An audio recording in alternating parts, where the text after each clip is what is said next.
जसमीत कौर जी। राधे राधे।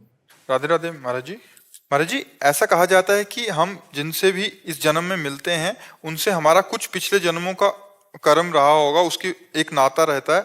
तो महाराज जी, ये सच है? और क्या आपसे भी कुछ नाता रहा होगा कुछ कर्मों का? देखो, हम सबका एक नाता तो है कि एक ही बाप की संतान है। हम सब प्रभु के अंश हैं, तो हम सब एक के ही हैं।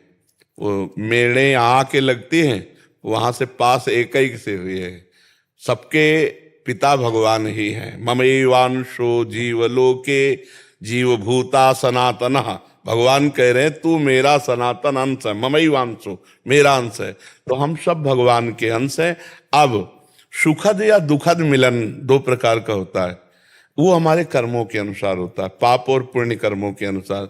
जैसे आप हमसे मिले, आपका व्यवहार बहुत अच्छा रहा और हमें सुख मिला, तो ये पुण्य कर्म से मिलन हुआ। अचानक हमारा धक्का लगा, बड़ा क्लेशात्मक मिलन हुआ, लेकिन है ये पूर्व का कर्म संस्कार हमारे पाप के थे, तो वो हमको दंड मिलने लगा। अब संत मिलन और भगवत दर्शन ये कर्म फल नहीं है।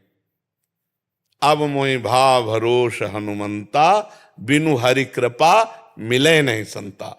बिना हरि की कृपा के संतों का मिलन नहीं होता। अगर भगवत प्रेमी महात्माओं का मिलन हो रहा है तो इसमें सिर्फ भगवान की कृपा है। जैसे मनुष्य शरीर मिलना भगवान की कृपा, ऐसे संत समागम मिलना भगवान की कृपा, वृंदावन आना भगवान की कृपा, बिहारी बिहारिंजू के दर्शन करना, ये सब कृपा से है।